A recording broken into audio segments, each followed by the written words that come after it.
Olá, vamos trazer para você agora uma proposta de adaptação do ICOP. O ICOP é uma iniciativa da Organização Mundial de Saúde com o objetivo de oferecer uma atenção integrada para a pessoa idosa.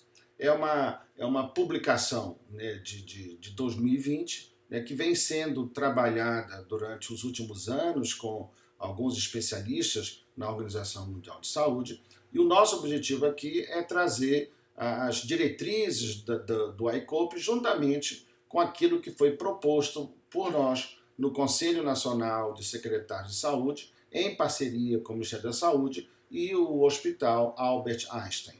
Então, a ideia é tentar compatibilizar essas duas iniciativas brasileiras que têm como foco o fortalecimento da atenção primária no que se refere à saúde do idoso. Então vamos ver quais são as similaridades, quais são as complementações que uma iniciativa tem em relação à outra, com o objetivo de melhorar a saúde da pessoa idosa aqui no Brasil. Então, as premissas do ICOP são essas. Basicamente, é colocado então que do ponto de vista de sistema de saúde, a chave para apoiar o envelhecimento saudável de todas as pessoas é otimizar isso que é chamado de capacidade intrínseca e habilidade funcional, tá? Mesmo sabendo que envelhecimento pode comprometer essas duas capacidades, digamos assim. O conceito que ele traz de envelhecimento saudável é um conceito que diz o seguinte, quer dizer, o envelhecimento saudável consiste em desenvolver e manter a habilidade funcional que permite o bem-estar. Da mesma forma, o conceito de capacidade intrínseca ele diz o quê? Que é a combinação de todas as capacidades físicas e mentais que o indivíduo tem a seu dispor. E por último, o conceito de habilidade funcional, que nada mais é do que a combinação e a interação entre a capacidade intrínseca e os fatores ambientais e os fatores contextuais. Então, esses conceitos que o ICOP traz são interessantes para a gente compreendê-los bem, porque é neles que a gente vai atuar do ponto de vista da busca de intervenções capazes de melhorar a saúde desse indivíduo, de proporcionar o que a gente chama de envelhecimento saudável. A outra premissa importante é deixar bem claro que é possível sim evitar a dependência funcional, desde que você atue ao longo de todo o ciclo de vida, e no idoso também. Além disso, né, essas orientações que estão contidas nesse manual vão ajudar a reconhecer essas condições e algumas dicas para intervir lá na comunidade, lá na atenção primária, sem deixar de lado a importância da atenção secundária e da atenção terciária. E, por último, o que é colocado com muita ênfase é que essas condições crônicas que levam a um prejuízo, vamos dizer assim, da capacidade intrínseca são absolutamente associadas, ela vem junto, daí a importância dessa visão integral do indivíduo. Então, esse manual do ICOP ele vai exatamente trazer uma série de diretrizes, de normas, vamos dizer assim, que ajudem, que vão ajudar a atenção primária a cumprir o seu papel. O público-alvo são os profissionais envolvidos na atenção à saúde, mas o foco principal é na atenção primária e na comunidade, que também é muito importante quando se fala em condição crônica de saúde. Tá? E parte do pressuposto, que a gente observa isso com muita clareza, da dificuldade que tem dos nossos profissionais nesses conceitos, na abordagem do idoso. Então esse é o grande desafio que nós temos hoje no Brasil e no resto do mundo também, né? O desconhecimento das características do processo de envelhecimento e como intervir para que a gente possa recuperar essa saúde. Na nota técnica que foi produzida em 2019 pelo CONAS, também nós temos essas premissas. Aqui nós seguimos o modelo das redes de atenção à saúde proposto pelo professor Eugênio Vilaça Mendes, onde se coloca que o grande problema hoje do nosso sistema de saúde é que ele é reativo, ele é oferecido de forma episódica, ou seja, o foco é na condição aguda. Isso é absolutamente inadequado quando se fala em saúde da pessoa idosa. Então, essa fragmentação do sistema é um grande problema que nós temos que enfrentar para que a gente possa melhorar a saúde do idoso. A ideia, então, é que nós criemos condições para que as redes de atenção à saúde possam ser ofertadas, digamos assim, de forma contínua e proativa, né, para evitar realmente o declínio dessa habilidade funcional daquilo que o Wyckoff está chamando de capacidade intrínseca. A ideia da rede. Então, o modelo que o Conselho Nacional de Secretários de Saúde oferece para os estados brasileiros é o trabalho em rede. E temos um grande projeto nessa direção, que é o projeto de planificação, que a ideia é exatamente construir todo essa estrutura operacional, o modelo de atenção à saúde, com foco na população, para que a gente possa realmente ofertar serviços de qualidade, serviços adequados para a nossa população. O nosso foco, obviamente, aqui é a população idosa. Então, quando se fala em rede de atenção à saúde, nós estamos falando numa estrutura operacional, no modelo de atenção à saúde na população. Então, no nosso caso, a gente vai se deter na população idosa. Quando se fala em estrutura operacional, não há dúvida que o foco, o centro de comunicação de toda essa rede é a atenção primária. Então, a atenção primária é o grande ator dessa rede de atenção à saúde. Mas tem que ter outros pontos de atenção, como, por exemplo, a atenção ambulatorial especializada, a atenção secundária e também a atenção hospitalar. Então, a todos esses componentes da estrutura operacional têm que estar absolutamente integrados, tendo como centro de comunicação, organizador disso tudo, a atenção primária. Mas, obviamente, além dos pontos de atenção, eu tenho que ter sistemas de apoio, sistemas logísticos e o sistema de governança, para que a gente possa realmente otimizar essa rede e fazer com que ela funcione de forma adequada.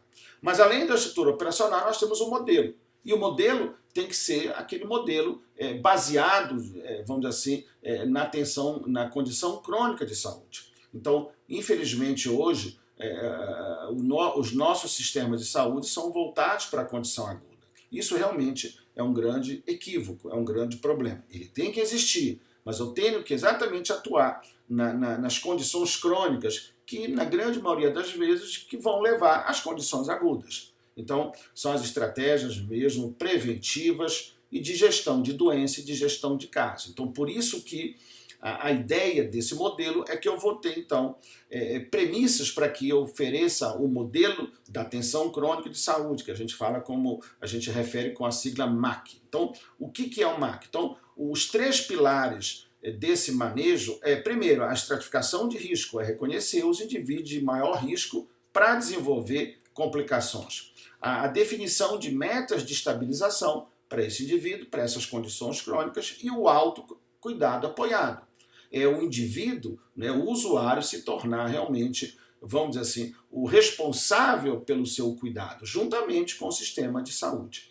E é por isso que nós temos os níveis do MAC. O nível 1 é o nível de promoção da saúde, o nível 2 é de prevenção das condições de saúde, que eu já tenho um fator de risco, o nível 3 e o nível 4, onde você já tem uma condição estabelecida, ou simples ou mais complexa.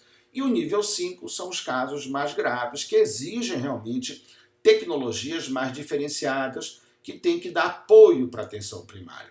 Então, o modelo tem que ser capaz de identificar exatamente esses níveis de atenção. E eu não posso deixar, obviamente, de valorizar as condições agudas, mas eles não podem ser, vamos dizer assim, os únicos, as únicas condições que são abordadas pelo sistema. E temos como também premissa o triplo objetivo, o triplo OEM, que é o quê? A melhor experiência do cuidado. Quer dizer, não abrimos mão da melhor qualidade da assistência oferecida e, obviamente, os melhores indicadores populacionais e o menor custo. Então, essas características são fundamentais quando a gente fala em modelo em redes de atenção à saúde. E, finalmente, o cuidado centrado na pessoa e não o cuidado centrado na doença. Essa é outra mudança que deve existir. Infelizmente, há uma tendência muito grande do foco das intervenções ser baseadas no controle de doença e não da saúde da pessoa. Então, essa mudança, essa gestão integral da saúde centrada na pessoa é fundamental. E se é centrada na pessoa, tem a ver com a família, tem a ver com a comunidade, tem a ver com a atenção primária. Ou seja, isso não vai ser feito no hospital, isso vai ser feito lá na comunidade onde esse indivíduo mora. E aqui, no caso do idoso, a gente vê isso com muita clareza. Então, as premissas do ICOP estão todas contempladas nesse modelo, né, que nós tentamos implementar aqui no Brasil. Quer dizer o quê? Essa implantação dessas redes de atenção à saúde realmente é um processo complexo, porque muda o paradigma. Tá? Não há uma única solução, uma solução simples. Tá? Então, a solução, vamos dizer assim, é a colaboração e a interdependência de todos os atores envolvidos no processo. Daí o conceito de rede. Então, isso é algo que a gente acha extremamente importante de ser implementado. Então, o primeiro passo de uma rede é o reconhecimento de demanda. Quais são as demandas do indivíduo? Para que a gente ofereça as respostas a essas demandas, com o objetivo de melhorar a vida desses indivíduos. E aí, a definição de respostas, quer dizer, o que é uma resposta? São respostas sociais, ou seja, são respostas biopsicossociais, digamos assim, deliberadas às necessidades dessa população, capazes de manter ou recuperar a sua autonomia e independência com qualidade, nós não abrimos mão da melhor experiência do cuidado, resolutividade e custo-eficácia. Ou seja, eu tenho que ser resolutivo e tenho que ser sustentável, que é aquilo que a gente viu no Triple M. Então eu tenho uma população que é composta por indivíduos, eu tenho que conhecer essa população.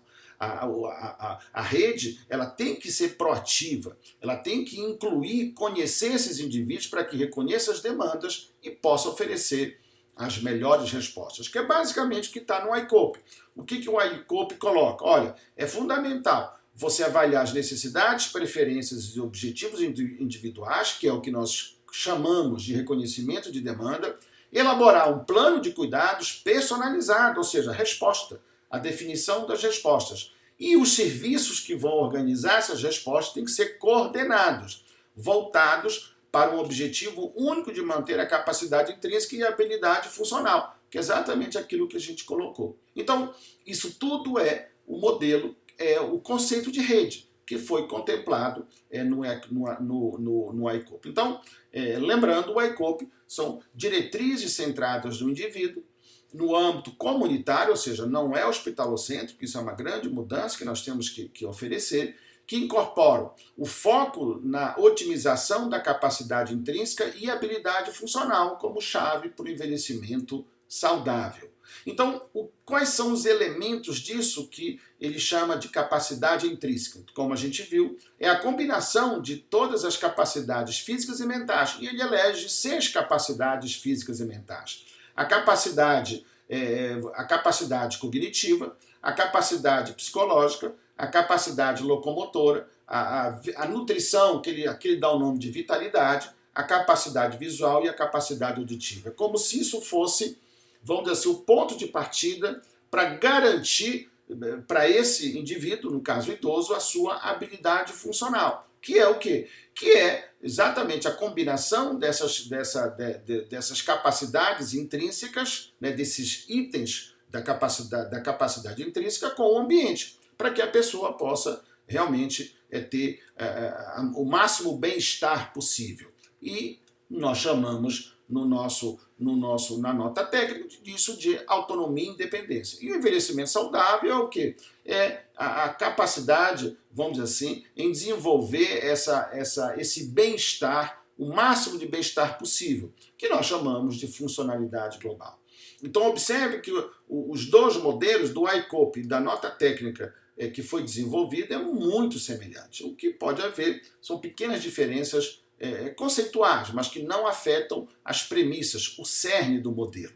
E olha que interessante, na nota técnica a gente coloca o conceito de saúde para nós, que é a capacidade individual de satisfação das necessidades biopsicossociais. independentemente da idade ou da presença de doenças. É tirar o foco da idade, como se tudo que o idoso tivesse fosse normal da idade ou de doença. Então, esse é a premissa que nós temos que seguir. E aí nós temos, então, na nota técnica, o conceito de funcionalidade global, que tem a ver com a autonomia, que é a capacidade do indivíduo decidir sobre sua vida, e a independência, que é a capacidade que o indivíduo tem de executar aquilo que ele decidiu. Então, observe que está tudo absolutamente interligado. E o operacional dessa funcionalidade global, de eu avaliar que se esse idoso está funcionando adequadamente, é a capacidade que ele tem de realizar as atividades de vida diária. As instrumentais, essas aqui de cima, preparar uma refeição, fazer compra, controlar o seu dinheiro, sair sozinho e assim por diante. E as atividades básicas de vida diária, que é tomar banho, se vestir, usar o banheiro e assim por diante. Então, esse é o ponto de partida. Quando a gente fala em capacidade intrínseca, em habilidade funcional, nós estamos falando em atividades de vida diária. É a mesma coisa, tá? No sentido operacional, da gente compreender e atuar no resgate, na manutenção ou na recuperação dessa perda, vamos dizer assim, da capacidade funcional, da independência e da autonomia. No nosso modelo, no modelo da nota técnica, a gente coloca o seguinte, olha, para ter autonomia, eu tenho que ter cognição, eu tenho que ter memória, função executiva e assim por diante. O indivíduo com demência, ele perde essa capacidade. Da mesma forma, eu tenho que ter humor e comportamentos, ou seja, as funções mentais têm que estar preservadas. Então, se a pessoa não tiver, por exemplo, motivação, ela vai ter dificuldade na sua independência, na resolução dos seus problemas. Da mesma forma que eu vou ter que ter a independência, que é a execução da decisão. Para isso eu tenho que ter mobilidade. E a mobilidade é a capacidade que eu tenho de deslocar no meio e de manipular o meio. Então eu tenho que ter essas subfunções da mobilidade. O alcance, pressão e pinça, ou seja, membros superiores funcionando de forma adequada, a marcha, ou seja, o deslocamento, a capacidade aeróbica muscular, que no ICOP ele chama de vitalidade, tá? Para nós é um pouco mais amplo do que isso, e a continência esfincteriana, que infelizmente no ICOP ele não é muito valorizado. E nós consideramos uma função absolutamente fundamental na vida do idoso. E a comunicação, ou seja, para eu executar a minha decisão, eu tenho que ter mobilidade e comunicação. O que é comunicação? A visão, a audição e a fala, a produção, a motricidade orofacial. Então, isso que eu estou mostrando para vocês, a gente chama de modelo multidimensional de saúde do idoso, que é aquilo que o ICOP chama de capacidade intrínseca. Tá? Então, observe que é a mesma coisa. Então, a ideia da capacidade intrínseca, que são essas 6 funções que foram consideradas, vamos chamar assim, prioritárias, também são contempladas no modelo multidimensional de saúde do idoso. Então, eu tenho lá a cognição, que é a capacidade cognitiva, o humor, que é a capacidade psicológica, a mobilidade, que é a capacidade locomotora, a vitalidade, que a gente chama de capacidade aeróbica muscular, e a comunicação, a visão e a audição. Sendo que no nosso modelo temos outras funções que são também importantes, como o alcance, pressão e pinça, a continência esfincteriana e a produção e a motricidade orofacial. Então, observe que a direção é absolutamente a mesma. O modelo que nós utilizamos na nota técnica de 2019, ele é mais amplo do que o modelo oferecido pelo ICOP. Então, são pequenos ajustes que a gente vai fazer para que a gente possa oferecer a melhor tecnologia do cuidado para a atenção primária, tendo como ponto de partida, tendo como agente principal a atenção primária.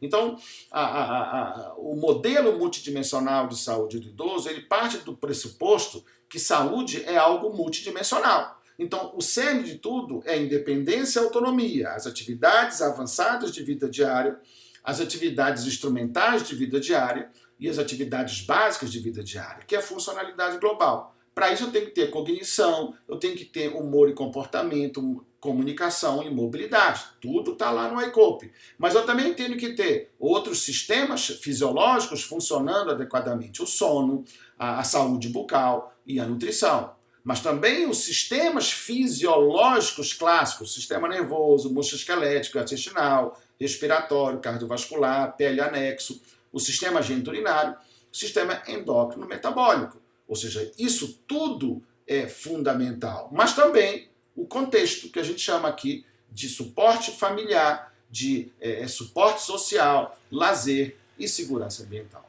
Então observe que é muito global, é multidimensional, né? Que é exatamente a proposta que o iCope trouxe para nós. E no iCope você tem exatamente isso, um componente clínico-funcional, que ele chama de capacidade intrínseca, e um componente contextual, que são os fatores ambientais, que são muito importantes, né? E a interação entre esses dois vai me dar o que ele chama de habilidade funcional, que é o que a gente quer realmente preservar no nosso idoso.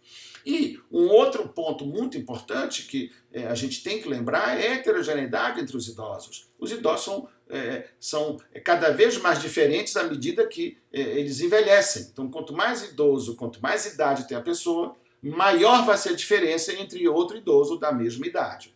E o iCope traz para nós também essa estrutura, vamos dizer assim, essas intervenções que podem ser feitas. Observe que aqui eu tenho um momento, né, onde eu tenho uma capacidade funcional elevada e estável, e eu tenho, então, a partir de um certo momento, um declínio dessa capacidade e uma perda significativa da capacidade intrínseca e da habilidade funcional. Ambas são absolutamente interligadas.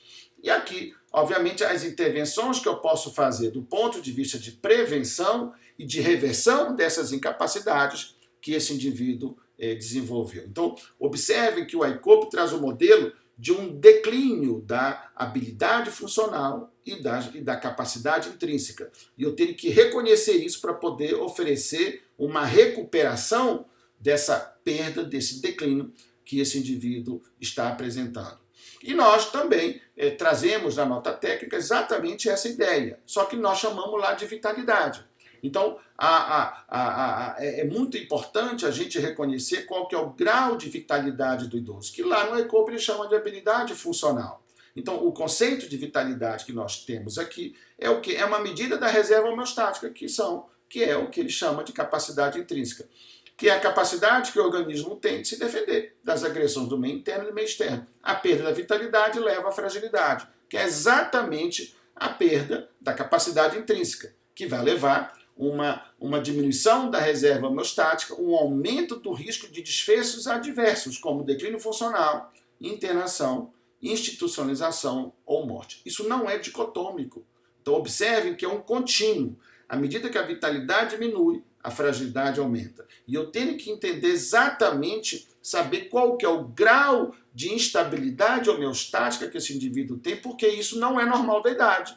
Isso é secundário a algum comprometimento, ao comprometimento da capacidade intrínseca, que são aquelas dimensões da saúde do idoso. Então, nessa figura, a ideia é a gente definir onde está o nosso idoso nessa classificação, né? Ou seja, para eu saber se ele está tendo um envelhecimento normal, que é um envelhecimento que não tem incapacidade, ou envelhecimento patológico. Então, eu tenho que saber se o meu idoso é um idoso robusto, que tem muita vitalidade, é um idoso que está em risco de fragilização, que está decaindo rapidamente essa vitalidade, ou é um idoso frágil, onde ele tem uma fragilidade maior, uma diminuição da sua reserva homeostática, certamente comprometimento da sua capacidade intrínseca. Então, essa é a ideia do modelo que nós propusemos na nota técnica.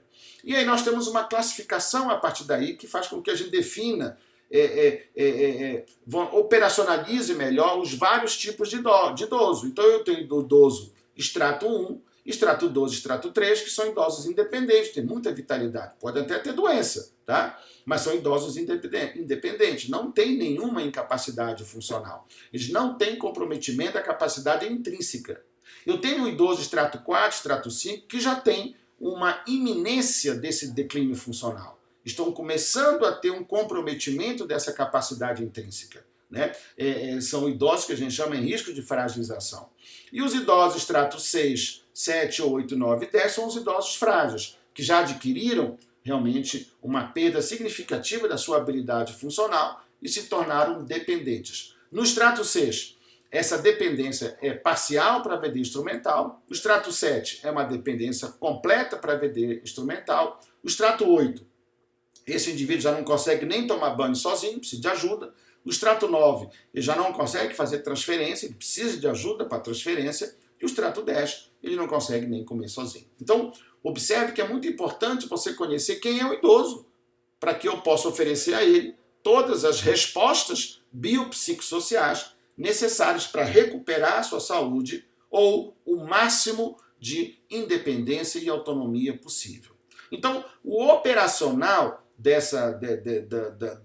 ICOPE e da nota técnica, a gente vai trazer agora para você. Então, uma questão fundamental que o ICOPE traz é exatamente estes 5 passos.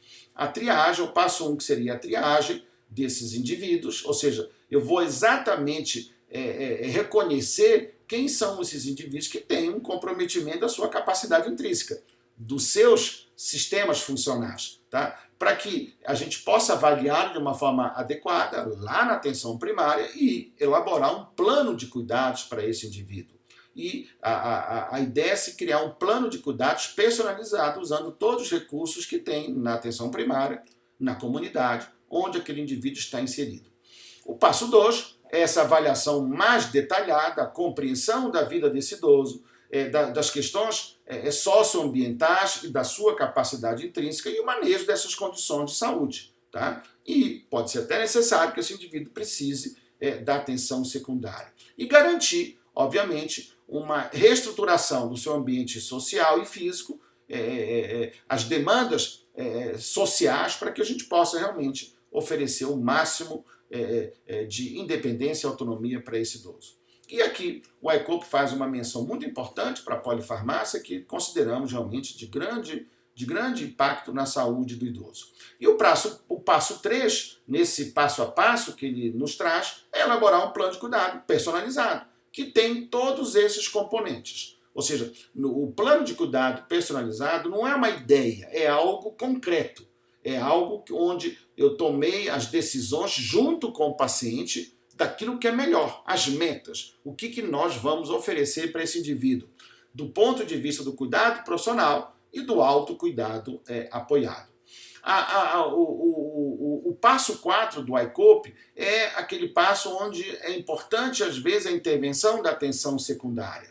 E aqui ele chama a atenção do papel da atenção geriátrica especializada. Então, aqui é muito interessante que ele também dá muita ênfase nesse papel da supervisão da atenção secundária com a atenção primária. O papel da atenção secundária não é simplesmente receber o paciente encaminhado à atenção primária e atender de forma independente da atenção primária.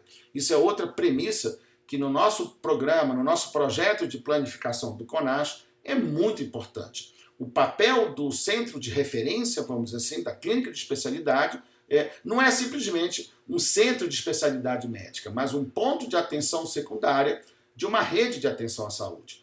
Esse detalhamento está nessa publicação que nós fizemos em 2012, inclusive pela organização, pela Pan-Americana de Saúde, onde a gente traz exatamente esse modelo sugerido pelo professor Eugênio Vilaça, que é o quê? O centro de atenção secundária, ele tem que ter uma lógica bem diferente daquilo que nós conhecemos como centro de especialidades. E aqui a gente tem algumas diferenças entre uma coisa e outra.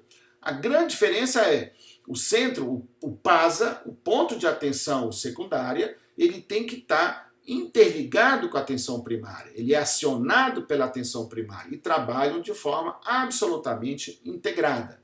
E aqui nós temos outros papéis do centro de especialidades, né, do PASA, que não é só o papel assistencial, é o papel educacional, o papel supervisional e o papel de pesquisa. Então é muito mais amplo do que uma clínica de especialidades. O ICOPE traz isso também com muita contundência. Então, olha, eu tenho um papel assistencial e ele tem que ter uma organização para que permitir que essa assistência seja prestada rapidamente e de uma forma efetiva. aqui na nota técnica, nós trazemos para você exatamente quais são, vamos dizer assim, as subfunções de um centro de especialidades, de um centro de referência no que se refere à atenção secundária. E foi definido, inclusive, quais são os macroprocessos assistenciais que tem que ter nesse centro. Desde a adoção de uma diretriz única de relação entre atenção primária e atenção ambulatorial especializada, que foi exatamente a lógica da nota técnica produzida pelo CONAS, como que é a programação do cuidado, como que é a regulação, o checklist, enfim, aqui estão todos os itens dessa função assistencial, que não é a única. O centro de especialidades tem que ter uma função educacional. Ela tem que oferecer educação continuada para a atenção primária. Ela que é responsável por isso. Então, não é só atender o usuário, no caso, o idoso, mas sim atender a atenção primária no sentido de capacitá-la para que ela seja mais resolutiva. E aqui você tem todos os macroprocessos que são importantes para uma função educacional adequada. A função supervisional também é fundamental, né? Aqui estão os macroprocessos dessa função supervisional, no sentido de entender se todo aquele mecanismo de integração entre atenção primária e atenção secundária está funcionando adequadamente. Quer dizer o quê? O critério de encaminhamento, se está chegando, se está voltando, como que está essa relação entre a atenção primária e a atenção secundária. E por último, a função de pesquisa. Então, o PASA, né, quer dizer, a atenção ambulatorial especializada, tem que ter um núcleo de pesquisa, tem que desenvolver pesquisas no sentido de instrumentalizar ferramentas para a atenção primária, aumentar a sua resolutividade. Então, são essas 4 funções, vamos dizer assim, dos centros de referência. Então, isso também é um desafio para os centros de referência no Brasil. Isso não acontece na maioria dos centros de especialidades aqui no Brasil. E lá, voltando para o ICOP, ele traz também uma importância muito grande de envolver as comunidades e apoiar os cuidadores. Então, é uma valorização desse cuidador, daquele idoso frágil, daquele idoso que precisa de um cuidado da família. E muitas vezes esse cuidado é oferecido de forma precária por esse familiar, que muitas vezes é um outro idoso. Daí a importância desse 5º passo do ICOP, a valorização, vamos dizer assim, do cuidador. Tá? Então, a ideia é exatamente otimizar o cuidado lá onde o indivíduo reside, tendo como atores principais tanto a saúde quanto a assistência social. Ou seja, uma coisa é absolutamente indissociada da outra. Então, na nota técnica, também nós também nós colocamos esses objetivos, ou seja, o primeiro objetivo é o conhecimento da população idosa, ou seja, eu tenho que saber quem é essa população, qual que é a estratificação de risco dessa população e o manejo dessas condições, exatamente o que o ICOP sugere. E nós temos que avaliar, então, todos esses domínios funcionais, que lá no ICOP chama-se de capacidade intrínseca. E aqui nós chamamos de domínios funcionais, que são os componentes da saúde do idoso. E para isso nós criamos um instrumento, que é o Índice de Vulnerabilidade Clínico-Funcional, que faz exatamente um rastreio, uma panorâmica de toda essa capacidade intrínseca que o ICOP trouxe para nós e vai até além daquilo que o ICOP sugere. E me dá uma métrica global do indivíduo, uma pontuação, a partir da qual eu posso definir mais claramente a equidade, quer dizer o quê? Quem precisa mais da atenção secundária. É aquele indivíduo que tem uma pontuação maior nesse índice de vulnerabilidade, que demonstra uma maior demanda, um maior comprometimento funcional e, consequentemente, maior necessidade de uma intervenção diferenciada com a retaguarda da atenção ambulatorial especializada. Então, o IVSF-20, que é um instrumento que a gente recomenda para que seja feita essa estratificação do idoso, ele vai garantir a estratificação propriamente dita, ou seja, a avaliação adequada da capacidade intrínseca, das habilidades funcionais. Aqui nós temos várias funções no que se refere à estratificação do risco e também do manejo clínico, porque ele vai reconhecer condições que muitas vezes não são reconhecidas pela atenção primária. Esse é o desafio, é fazer com que a atenção primária tenha um olhar geriátrico gerontológico, enxergue, mas não é só enxergar, é enxergar, reconhecer e intervir.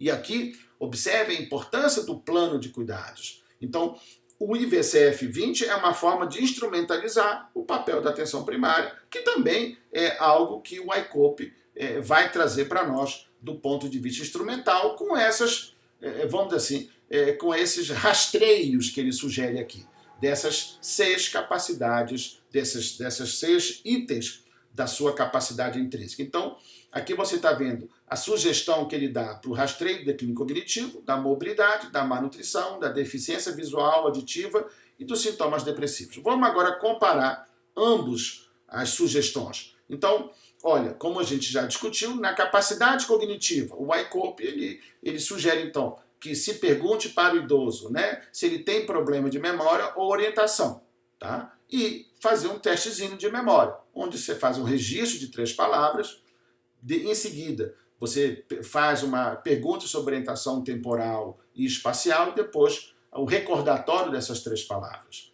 tá? Então, é a forma que ele encontrou de fazer essa triagem da capacidade cognitiva. No IVCF é mais simples, inclusive, né? A gente imagina que na atenção primária, de cara fazer um teste, né, a gente acha que pode ser, a gente tem dúvida de que isso vai ser implementado. Então, no IVCF-20, a gente faz perguntas que se referem à função cognitiva, como, por exemplo, a pergunta é: algum familiar ou amigo falou que você está ficando esquecido? Observe que é diferente da pergunta do ICOP. O ICOP, a pergunta inicial é: você tem problema de memória? Isso é muito subjetivo. A gente prefere a pergunta se alguém percebeu.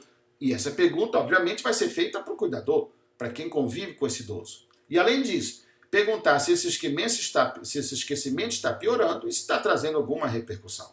Então, observe que a lógica é a mesma. O que muda é como que eu vou fazer essa triagem, essa primeira avaliação da função cognitiva.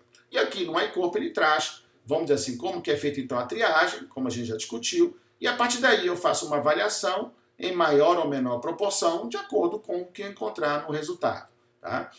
Da mesma forma, no ICOP ele tem a avaliação da capacidade psicológica, que nós chamamos lá no IVCF de humor. Então, ele faz as mesmas perguntas, né? Basicamente são 2 perguntas que estão lá no IVCF. Se você teve tristeza, desânimo, de esperança, no IVCF é no último mês, no ICOP é 2 semanas, que é o conceito realmente de depressão. Então, as 2 perguntas que a gente utiliza para avaliar o humor é essa questão da percepção de desânimo, tristeza ou desesperança, e se a pessoa perdeu o prazer por coisas anteriormente prazerosas. E no ICOP você tem outras intervenções diagnósticas para confirmar o diagnóstico de transtorno de humor. E aqui você tem todo o manejo desse indivíduo. Então, a lógica é reconhecer o problema e aprofundar para ter certeza do diagnóstico e manejar de forma adequada na atenção primária. Obviamente, naqueles casos mais complexos, a atenção secundária. É a mesma lógica da atividade locomotora.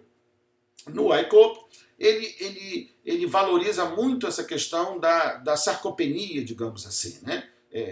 Da questão da capacidade aeróbica muscular, que é fundamental, mas tem outras coisas também que são importantes. E aqui, a pergunta-chave, o teste inicial que ele recomenda é o teste de levantar e sentar de uma cadeira. É muito simples, tá? Esse teste. Você pede para o paciente levantar e sentar da cadeira 5 vezes, e ele deve fazer isso num tempo menor que 14 segundos. Se for maior do que isso, isso é um sinal de que deve ter um comprometimento dessa capacidade locomotiva, digamos assim, né?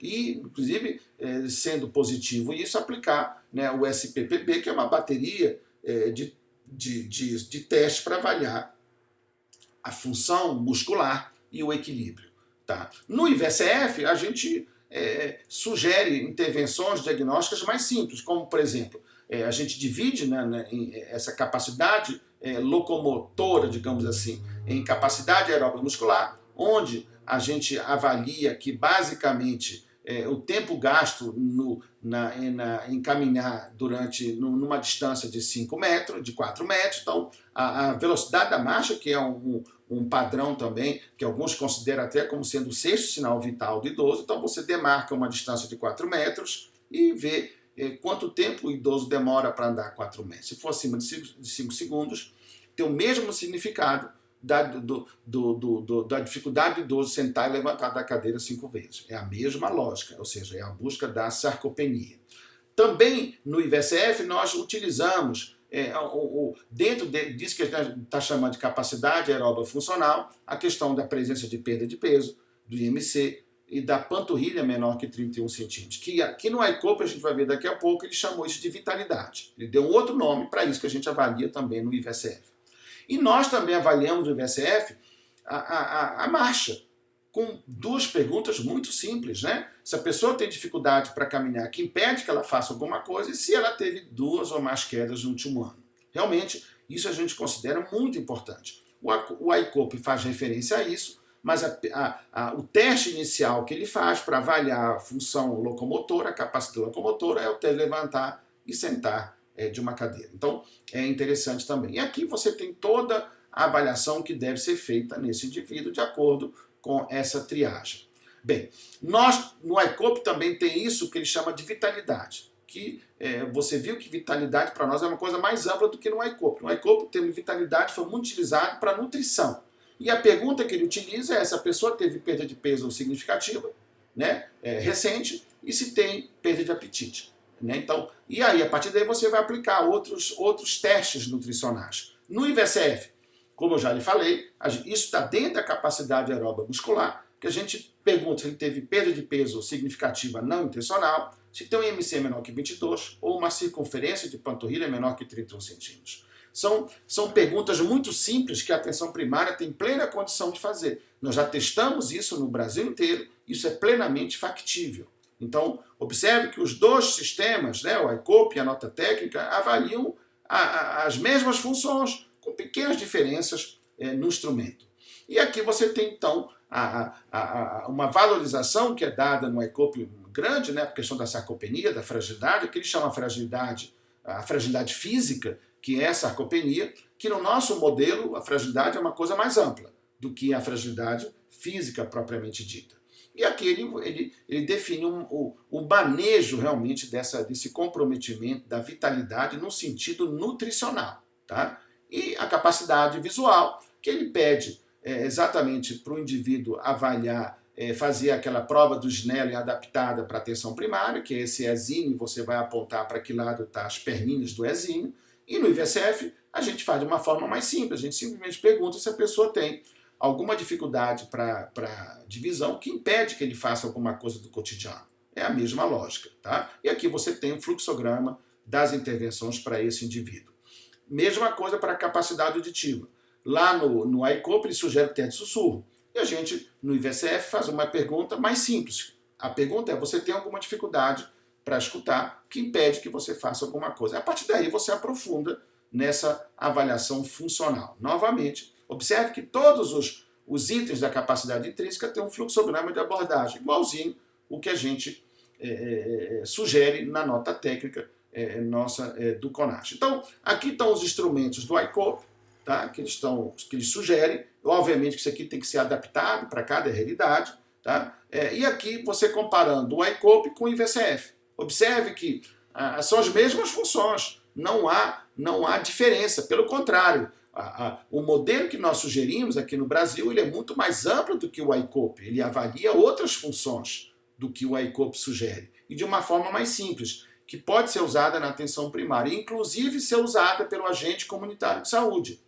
Quer dizer, os testes oferecidos pelo ICOP não dá para ser utilizado pelo agente comunitário. Tem coisa ali que é mais complicada. Mas no IVSF, sim, ele pode ser utilizado por profissionais de nível médio, pelo agente comunitário de saúde. Tá? E temos mais coisa no IVSF do que tem nessas recomendações do ICOP. E temos uma métrica do indivíduo, tá? Ou seja, a questão da integralidade desse indivíduo para ver realmente a gravidade do seu declínio, das suas demandas biopsicossociais. Bem, então, resumidamente, nós temos então esses domínios funcionais. Então, olha, como que eu vou lidar naquele indivíduo que tem lá no IVSF uma percepção da saúde ruim, que é uma pergunta do IVSF que a gente considera muito importante.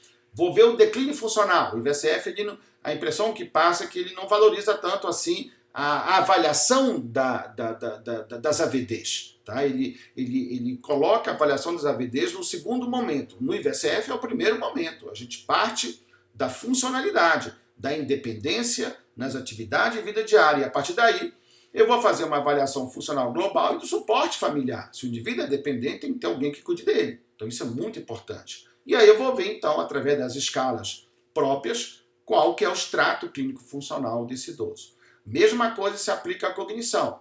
Então, na cognição aqui eu coloquei para você as perguntas que o ICOP sugere, tá? E aí, a partir daí, dando alterado, eu faço uma avaliação subjetiva, não vou logo aplicando um teste, eu faço uma avaliação subjetiva da cognição desse indivíduo. E os testes também, mas no segundo momento.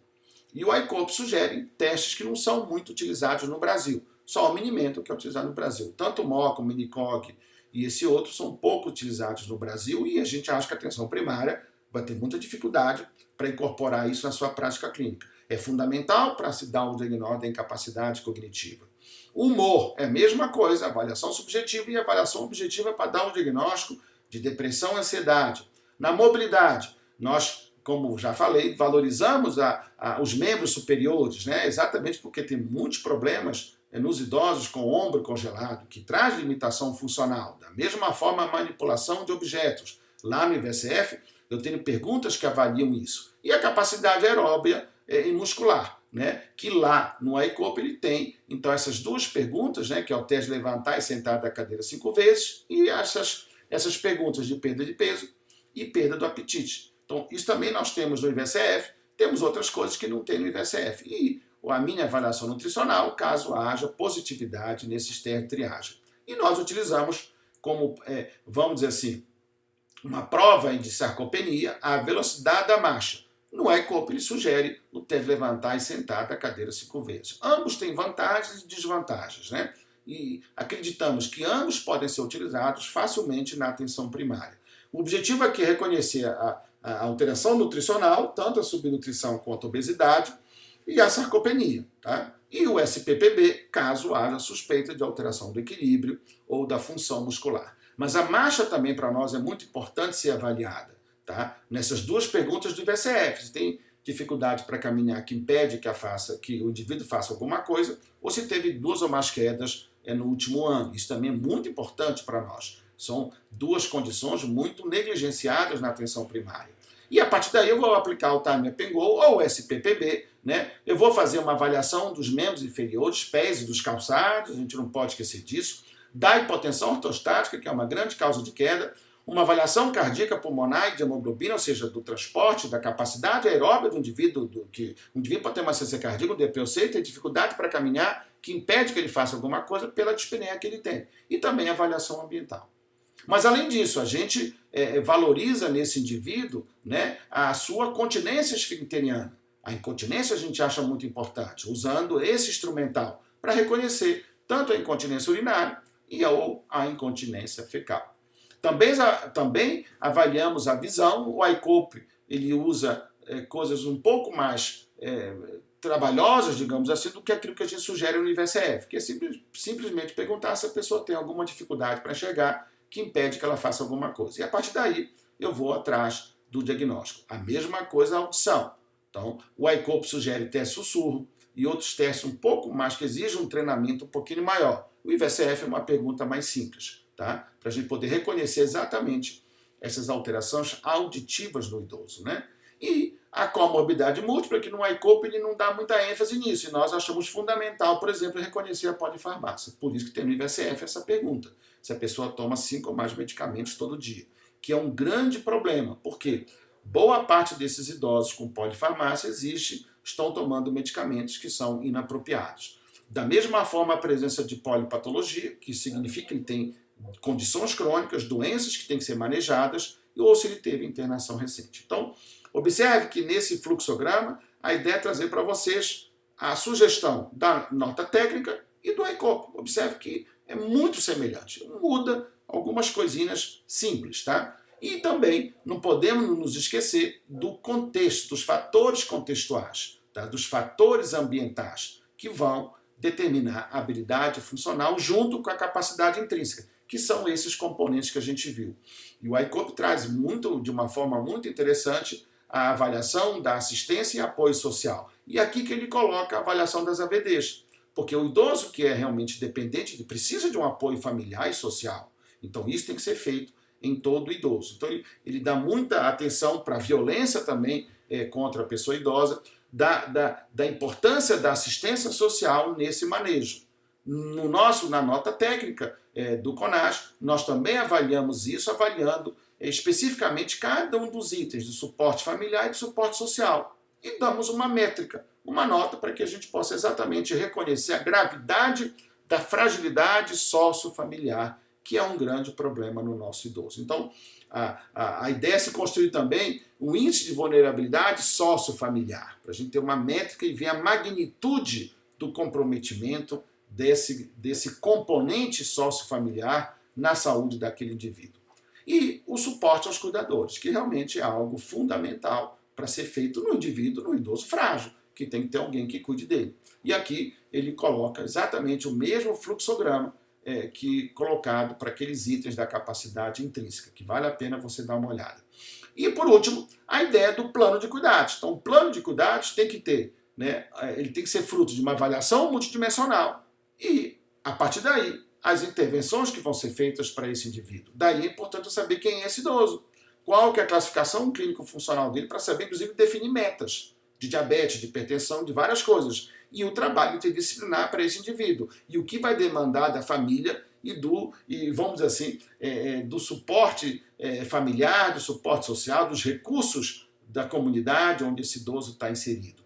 E na nossa nota técnica nós temos tudo isso para cada extrato clínico-funcional do idoso, a definição desses extratos e as intervenções que podem ser feitas. Desde intervenções na predisposição, na doença assintomática e sintomática, nas complicações e na incapacidade.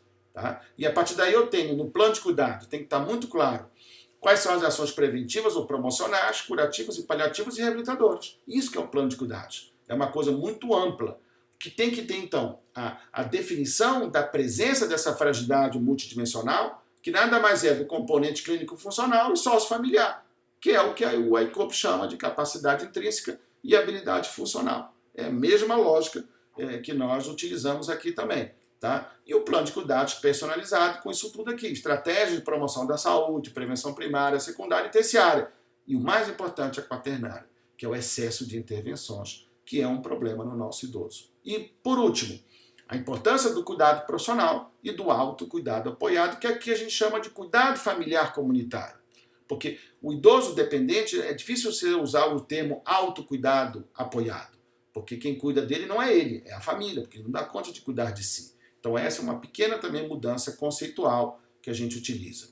E eu tenho que definir prioridades, metas. Isso tem que estar claro para todo mundo. O ECOP traz também essa importância da definição de prioridades que a gente vai ter. Então, a prioridade número 1 é aquilo que traz ganho funcional imediato. A 2 é o que atua na doença, para modificar a história natural na doença. E o 3 é a prevenção. E a dúvida é, justifica fazer nesse idoso frágil, extrato 10, uma estratégia preventiva? Então, isso tudo tem que ser individualizado, tem que ser personalizado, tá? Com foco nas ações também curativas e paliativas, por exemplo, no idoso em fase final de vida, tá? Tanto medidas não farmacológicas quanto farmacológicas. E aqui a gente chama a atenção para a importância da desprescrição e da prescrição adequada. Tá? Então, isso tudo é muito importante ficar claro. Né? As ações reabilitadoras, ou seja, a equipe multiprofissional, interprofissional, que tem que ter lá na atenção primária, nós temos no Brasil essa preocupação, tá? E aqui as ações reabilitadoras de uma forma mais direcionada. E quais são os profissionais da equipe de reabilitação, da equipe interdisciplinar, que são importantes para esse indivíduo. E não se esquecer das ações preventivas e promocionais, que são basicamente essas de cá. Que em alguns idosos não vão ser prioridade, porque já estão muito frágeis. Então isso a gente tem que ter muito cuidado. Uma das grandes diferenças entre cuidar centrado na doença e na pessoa, que muitas vezes o cuidado centrado na doença é um foco na doença, né? Muitas vezes não, o foco é na doença. No nosso caso, não, o foco é no indivíduo. Então, muitas vezes, não se justifica uma estratégia preventiva no idoso em cuidado paliativo. Então, isso tudo tem que ser personalizado, tem que ser individualizado. E as metas de estabilização, temos que definir metas. E nós temos na nota técnica as metas baseadas no IVCF. Quer dizer, o que eu encontrei e qual que é a meta. O que eu posso melhorar. E essa é uma diferença entre o idoso com baixo potencial de melhora e com alto potencial de melhora. Onde eu tenho um alto potencial de melhora com as intervenções que a atenção primária ou secundária pode oferecer. Então, observe que nós utilizamos muito na nossa proposta do CONAS a ideia da rede e a ideia do MAC, né, do modelo de atenção às condições crônicas adaptadas ao idoso, para que a gente possa enxergar e saber a complexidade daquele caso e qual que vai ser a demanda, a necessidade que a atenção primária vai ter da atenção secundária e da atenção terciária. E aqui nós temos o passo a passo, né, da nossa sugestão da nota técnica. A primeira delas é a fase de cadastro, depois a fase de captação do paciente, depois a fase de avaliação e a fase de estratificação clínico-funcional e o acompanhamento longitudinal. Então, o primeiro passo é o cadastro, é reconhecer esse idoso no território, o que é uma dificuldade, mas hoje isso é fundamental.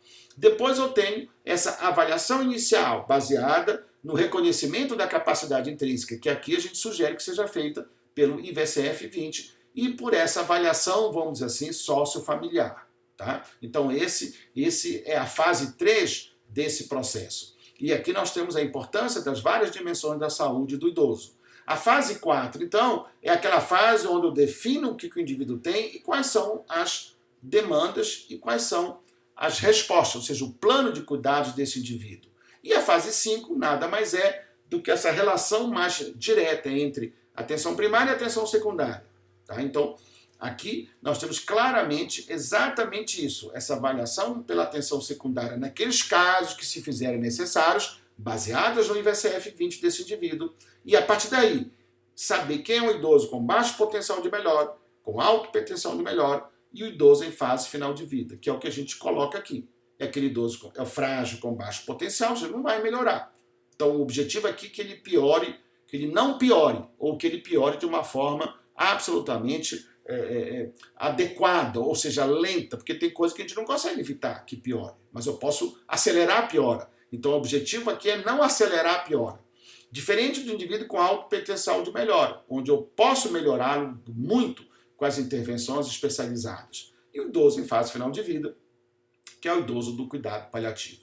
Então, aqui nós temos exatamente na nota técnica quais são as intervenções para cada um dos estratos clínico-funcionais, tá? E as metas para cada uma das alterações que foram detectadas lá no IVCF-20, que é uma forma que a atenção primária tem de enxergar as várias dimensões da saúde do idoso.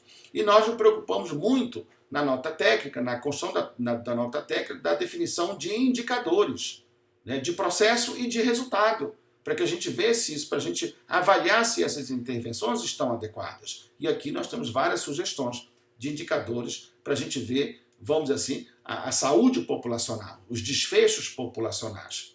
E aqui, para terminar, o ICOP traz essa discussão muito interessante da implementação disso tudo, né? Da viabilidade, da sustentabilidade, da coerência e da integração.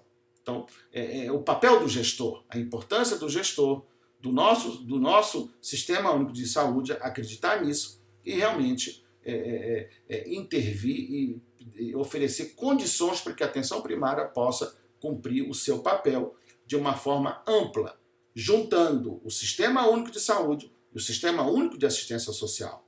O ICOP deixa muito claro que isso é indissociável, isso é uma coisa só. E aqui a gente traz essa figura, que é clássica, né, do SUS, vamos dizer, dos equipamentos do SUS e dos equipamentos da assistência social. E os dois têm que estar funcionando em rede de forma integrada para que a gente possa realmente oferecer ao idoso, à família, né, que está inserida numa comunidade, realmente a melhor experiência de cuidado, a melhor qualidade de vida possível. E aqui é um resumo, então, do ICOP, tanto das ações para os serviços quanto para os sistemas, para que isso tudo possa ocorrer na sua plenitude. Tendo como ponto de partida a rede.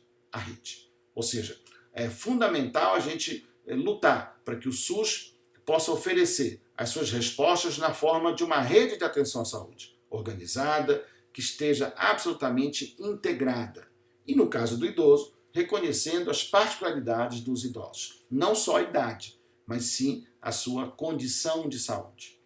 A ideia, então, dessa apresentação era trazer para vocês esse material, esses 3 materiais, a nota técnica de organização da rede de atenção à saúde, com foco na atenção primária e na atenção secundária, que foi a nota técnica que foi produzida pelo CONAS, pelo Ministério, pelo Hospital Albert Einstein em 2019, o ICOP, que foi em 2020, e algumas premissas conceituais dessa nossa publicação de 2012, que ainda é atual, porque não houve, vocês vão perceber que no ICOP, enfim, está tudo muito bem esclarecido lá, da importância dessa visão multidimensional do idoso. Então, a ideia aqui é trazer para você todas essas reflexões para que a gente possa construir um modelo brasileiro adequado para que a nossa população idosa possa ter realmente uma qualidade de vida, possa ter a sua autonomia, a sua independência preservada e mantidas o maior tempo possível. Era isso aí, até a próxima.